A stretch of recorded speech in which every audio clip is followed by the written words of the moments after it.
ఎండకు ఎండుతూ వానకు తడుస్తూ ఆరుగాలం శ్రమిస్తూ దేశ ఆర్థికాభివృద్ధికి దోహదపడే శ్రమజీవి రైతు. అప్పులు చేసైనా ఆహారం అందించాలన్న తపోదీక్ష రైతన్నది. ఆహార భద్రత కల్పిస్తూ సమాజాన్ని ఆదుకునే రైతన్నకు భరోసా కల్పించడం ప్రభుత్వ కనీస బాధ్యత. వ్యవసాయ రంగంలో అభివృద్ధి సాధించాలంటే రైతన్నలకు తగిన ప్రోత్సాహకాలని కల్పించాలి. రైతుకి ఇచ్చే చేయూత 2 విధాలుగా ఉండాలి.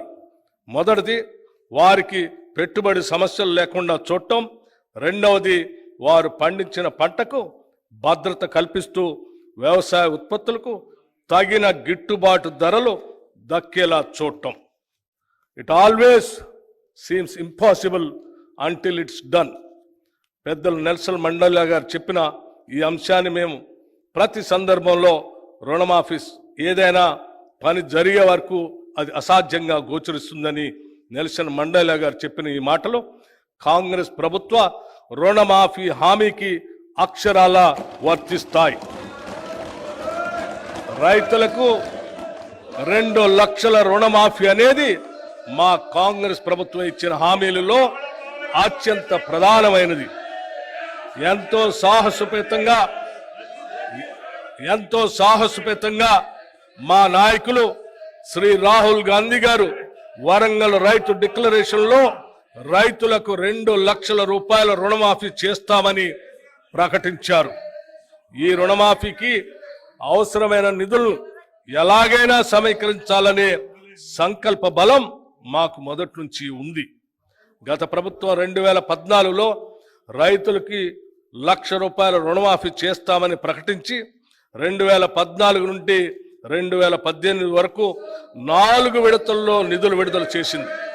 ఇలా పలు దఫాల్లో నిధులు విడుదల చేయటం వల్ల అసలు తీరకపోవడంతో పాటు రైతులకు వడ్డీ భారం కూడా పెరిగింది. రెండోసారి అధికారంలోకి వచ్చిన తర్వాత కూడా మళ్ళీ 1 లక్ష రూపాయలు మాఫీ చేస్తామని చెప్పి 5 సంవత్సరాల కాలంలో సరిగ్గా ఎన్నికల ముందు కొద్దిపాటి నిధులు విడుదల చేసి చేతులు దులుపుకున్నారు. దీనివల్ల రైతులు తీవ్రంగా నష్టపోయారు. వడ్డీ భారం పెరిగిపోవటం, పాత బకాయిలు తీరకపోవటం వలన బ్యాంకులు కొత్త రుణాలు ఇవ్వలేదు. వ్యవసాయానికి పెట్టుబడి అందక రైతులు వడ్డీ వ్యాపారుల దయాదాక్షిణ్యాలపై ఆధారపడి బతకాల్సిన దుస్థితి ఏర్పడింది. ఇలా అరకొర రుణమాఫీలా కాకుండా రైతుకు నిజమైన మేలు జరగాలనే ఉద్దేశంతో మా ప్రభుత్వం ఒకేసారిగా 31,000 కోట్ల రుణమాఫీ చేయాలని సంకల్పించింది. చేతగా నమ్మకు మాటలు ఎక్కువ అన్నట్లు రుణమాఫీలో పూర్తిగా విఫలమైన గత ప్రభుత్వ నాయకులు మా చిత్తశుద్ధిని శంకిస్తూ ప్రజలను తప్పుదోవ పట్టించేందుకు శతవిధాలా ప్రయత్నించారు. ఇంకా ప్రయత్నిస్తూనే ఉన్నారు. డిసెంబర్ 12, 2018 సంవత్సరం నుండి డిసెంబర్ 9, 2023 వరకు ఉన్న రుణాలన్నింటికీ రుణమాఫీ వర్తింపచేస్తూ అత్యంత సాహసోపేతమైన నిర్ణయం తీసుకున్నాం. తీవ్ర ఆర్థిక సంక్షోభంలో అధికారం అందుకున్న మేము తగిన ప్రణాళికతో పొదుపుతో ఇచ్చిన మాట ప్రకారం 2 లక్షల రూపాయల రుణమాఫీకి అవసరమైన 31,000 కోట్ల రూపాయలను సమీకరించుకుంటున్నాం. జూలై 18న 1 లక్ష రూపాయల వరకు ఒకటేసారి రుణం ఉన్న 11,34,000 రైతన్నలకు 6,035 కోట్ల రూపాయలు రుణమాఫీ మొత్తాన్ని వారి ఖాతాల్లో ఒకేసారి జమ చేశాం. 2 లక్షల రూపాయల వరకు రుణం ఉన్న మిగతా రైతులకు కూడా అతి త్వరలో రుణమాఫీ జరుగుతుంది. కాంగ్రెస్ మాట ఇస్తే శిలాశాసనమని రుణమాఫీ అమలుతో మరొక్కసారి రుజువైంది. ఈ రుణమాఫీతో తీవ్ర నిరాశలో ఉన్న రాష్ట్ర అన్నదాతల్లో భవిష్యత్తుపై తిరిగి ఆశలు చిగురించాయి. వారి సంబరాలు అంబరాన్ని అంటాయి. ఇక ముందు కూడా రైతు పక్షాన మా ప్రభుత్వం సదా అండగా ఉంటుంది. రైతు భరోసా గత ప్రభుత్వం అమలు చేసిన రైతు బంధు పథకం కింద 5 సంవత్సరాల్లో 80,440 కోట్ల రూపాయలు ఖర్చు చేసింది. దీనిలో అధిక శాతం లబ్ధి అనర్హులకి, సాగులో లేని భూమి యజమానులకి, రియల్ ఎస్టేట్ వ్యాపారులకి అందటం వల్ల నిధులు భారీగా దుర్వినియోగం అయ్యాయి. గత ప్రభుత్వం చేసిన ఈ నిర్వాహకం వల్ల ప్రభుత్వ సొమ్ము నిరుపయోగమైంది. గత ప్రభుత్వం వారు రూపొందించుకున్న నియమ నిబంధనలను వారే తుంగలో తొక్కారు. ఇది చాలా శోచనీయం మరియు క్షమించరాని నేరం. మా ప్రభుత్వం అర్హులైన రైతులకు మాత్రమే లబ్ధి చేకూరేలాగా రైతు బంధు పథకం స్థానే రైతు భరోసాను తీసుకొచ్చింది.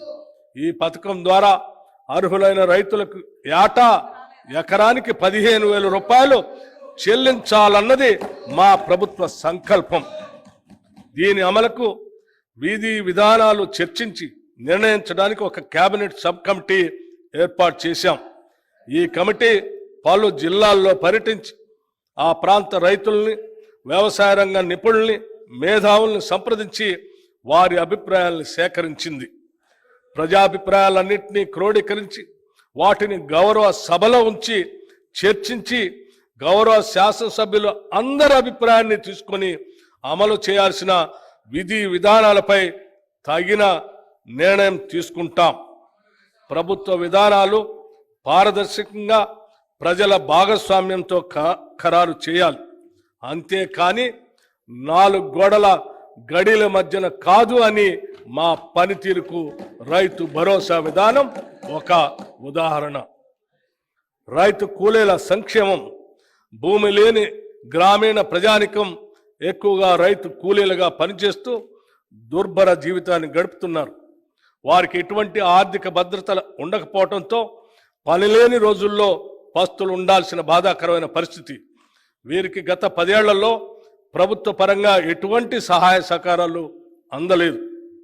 భూమి లేని రైతు కూలీల ఆర్థిక మరియు జీవన స్థితిగతులు మెరుగుపరచడానికి మా ప్రభుత్వం లక్షలాది భూమి లేని నిరుపేద రైతు కూలీలకు సంవత్సరానికి 12,000 రూపాయలు అందించే బరోత్తర కార్యక్రమాన్ని ఈ సంవత్సరంలోనే ప్రారంభించబోతున్నాం.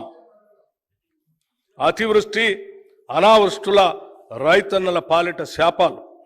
ఏడాది పాటు శ్రమించిన అనుకోని ప్రకృతి విపత్తులతో పండిన పంట చేతికందక రైతు రుణభారంతో కుంగిపోయి రైతు కూలీగా మారే పరిస్థితులు ఉత్పన్నమవుతాయి. వారిని ఇలాంటి దైన్య స్థితి నుండి కాపాడాల్సిన బాధ్యత ప్రభుత్వానిది. గత ప్రభుత్వం ఈ పథకానికి అవసరమైన బీమా ప్రీమియం చెల్లించక రైతుల కడగండ్లకు కారణమైంది. మా ప్రభుత్వం రైతుకు ఆర్థిక భద్రత కలిగించేందుకు పంటల బీమా పథకాన్ని అమలు చేయటానికి ఈ సంవత్సరం నుండి ప్రధానమంత్రి ఫసల్ బీమా యోజన పథకంలో చేరాలని నిర్ణయించాం. ఈ పథకం కింద రైతులు చెల్లించాల్సిన బీమా ప్రీమియం కూడా రాష్ట్ర ప్రభుత్వమే చెల్లిస్తుంది. రైతులకి పైసా ఖర్చు లేకుండా వారు వేసిన పంటలకు పూర్తి భద్రత ఈ పథకం కల్పిస్తుంది. తెలంగాణలో వరి సాగు చాలా విస్తృతంగా జరుగుతుంది. పండిన పంటకు సరైన ధర రాక, పెట్టుబడి కూడా దక్కక రైతులు తీవ్రంగా నష్టపోతున్నారు. రాష్ట్రంలో సన్న రకం వరి ధాన్యాల సాగును ప్రోత్సహించడానికి ప్రభుత్వం 33 రకాల వరి ధాన్యాలను గుర్తించి వాటిని పండించిన రైతుకు క్వింటాలకు 500 రూపాయల బోనస్ చెల్లించాలని నిర్ణయించాం. దీనివల్ల సన్న రకాల వరిని పండించే సాగు భూమి విస్తరణ పెరిగి రైతులకు ఆర్థిక ప్రయోజనం చేకూరుతుంది. వ్యవసాయ రంగంలో వచ్చే ఆధునిక సాంకేతిక అభివృద్ధి రైతులకు అందితేనే వాటి వలన ఉపయోగం. టెక్నాలజీ మరియు రైతు మధ్య ఒక అనుసంధానం అవసరం. రైతులకు ఎప్పటికప్పుడు కొత్త శాస్త్రీయ పద్ధతుల ద్వారా దిగుబడులు పెంచుకోవటం, పంటలను తెగుళ్ల బారి నుండి రక్షించుకోవటం మరియు ఇతర వ్యవసాయ రంగ పరిజ్ఞానం అందించటం మా ప్రాధాన్యతగా ఉంది. ఈ కార్యక్రమంలో భాగంగా ప్రొఫెసర్ జయశంకర్ తెలంగాణ రాష్ట్ర వ్యవసాయ విశ్వవిద్యాలయ శాస్త్రవేత్తల సహకారంతో వీడియో కాన్ఫరెన్సుల్ని నిర్వహిస్తున్నాం. కుట్రపూరితమైన ఉద్దేశంతో గత ప్రభుత్వం చేసిన దుశ్చర్య ధరణి. చాలా సంవత్సరాల కాలంగా భూమిపై సర్వ హక్కులు అనుభవిస్తున్న కొందరు రైతన్నలకు వారి భూమి వారికే కాకుండా చేసింది ధరణి. తరతరాలుగా తమ యాజమాన్యంలో ఉన్న భూముల్ని ధరణి పోర్టల్లో నమోదు చేసే సమయంలో జరిగిన లోపాలు, అక్రమాలు, అవకతవకల వల్ల లక్షలాది రైతులు తీవ్రమైన మనోవేదనకి గురయ్యారు. ఆ పొరపాట్లను సరిదిద్దేందుకు ప్రభుత్వ కార్యాలయాల చుట్టూ తిరిగి వేసారిపోయారు. గత ప్రభుత్వం చేసిన తప్పులతో ఎంతోమంది వారి భూముల్ని అమ్ముకోలేక పెళ్లిళ్లకు, పిల్లల చదువులకు మరియు కుటుంబ అవసరాలు తీర్చుకోవటానికి నానా అగచాట్లు పడ్డారు. లోపభూయిష్టమైన ధరణి నిర్వహణ వల్ల చాలా మంది రైతులకి అందవలసిన రైతు బంధు, రైతు బీమా వంటి ప్రభుత్వ పథకాలు కూడా అందక నష్టపోయారు. సాక్షాత్తు తెలంగాణ హైకోర్టు కూడా ధరణి పోర్టల్లోని ఎన్నో లోపాలని ఎత్తి చూపింది. ప్రజలకు ఇచ్చిన హామీ మేరకు మా ప్రభుత్వం ఏర్పడిన తర్వాత జనవరి 2024లో ధరణి పోర్టల్ అమలు కారణంగా వచ్చిన సమస్యల్ని అధ్యయనం చేయడానికి ఒక కమిటీని నియమించింది. ఆ కమిటీ సూచనల మేరకు మొదటి దశలో పెండింగ్లో ఉన్న దరఖాస్తులను పరిశీలించి పరిష్కరించడానికి స్పెషల్ డ్రైవ్ను ఈ సంవత్సరం మార్చి 1 నుండి మార్చి 15 వరకు జిల్లా కలెక్టర్ల ఆధ్వర్యంలో చేపట్టాం. మార్చి 1, 2024 నాటికి 2,26,740 దరఖాస్తులు పెండింగ్లో ఉండగా 1,22,774 కొత్త దరఖాస్తులు వచ్చాయి. మొత్తంగా ఉన్న 3,49,514 దరఖాస్తుల్లో మార్చి 1 నుండి నేటి వరకు 1,79,143 దరఖాస్తుల్ని పరిష్కరించాం. నేటికి ధరణిలో 35 లావాదేవీలకు సంబంధించిన మాడ్యూల్ని 10 సమాచార మాడ్యూల్ని అందుబాటులోకి తీసుకురావడం జరిగింది. ఈ మాడ్యూళ్ల వల్ల క్షేత్రస్థాయిలో ఎదురవుతున్న ఇబ్బందులకు కొంతవరకు పరిష్కారం లభిస్తుంది. మేము ధరణి సమస్యల పరిష్కార పురోగతిని ఎప్పటికప్పుడు కలెక్టర్లతో సమీక్షిస్తున్నాం. ధరణి కమిటీ పూర్తి అధ్యయనం అయిన తర్వాత శాశ్వత పరిష్కార దిశగా తగిన చర్యలు తీసుకుంటాం. మన రాష్ట్ర జనాభాలో 47.3% ప్రజలు వ్యవసాయంపై ఆధారపడి జీవనోపాధి పొందుతున్నారు. కానీ మన రాష్ట్ర ఆర్థిక రంగంలో వ్యవసాయ మరియు సంబంధిత రంగాల వాటా 15.8% మాత్రమే. ఈ రంగం యొక్క వాటా పెరిగినప్పుడు రైతుల ఆర్థిక పరిపుష్టికి దారితీస్తుంది. అందుకే మా ప్రభుత్వం రైతుకు అవసరమైన అన్ని విధాల చేయూత అందిస్తుంది. ఇప్పటి వరకు ఏ ప్రభుత్వం చేయనంత సాహసం మేము ఈ బడ్జెట్లో చేస్తున్నాం. మొత్తం ప్రతిపాదిత బడ్జెట్లో సింహభాగం అంటే 72,659 కోట్ల రూపాయలు వ్యవసాయ రంగానికి ప్రతిపాదిస్తున్నాం.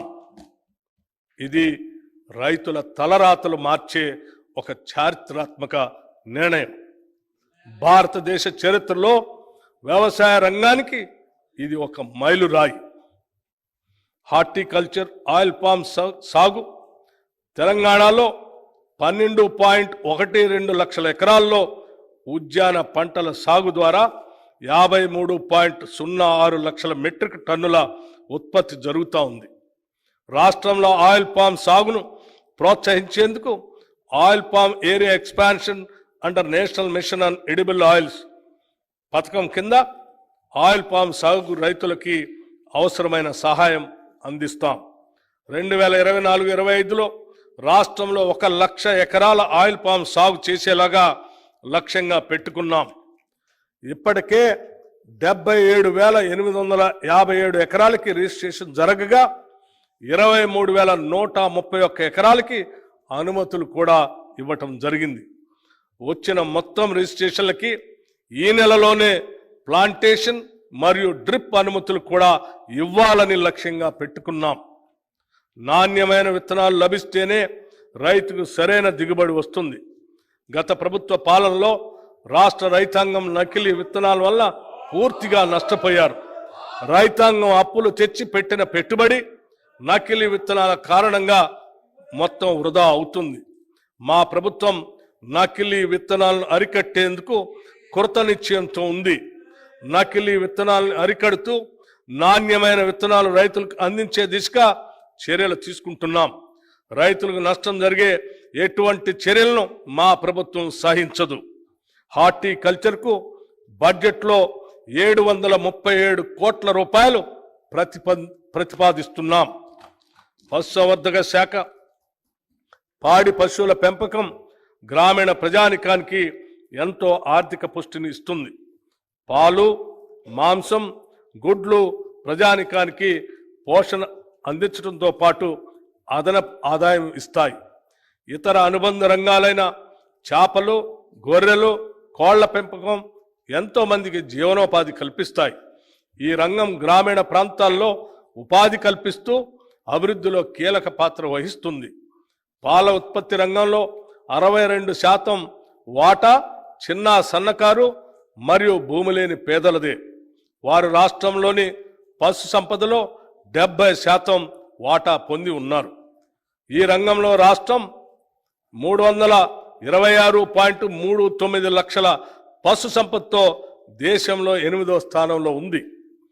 పశు సంవర్ధక రంగానికి ఈ బడ్జెట్లో 1980 కోట్ల రూపాయలు ప్రతిపాదిస్తున్నాము.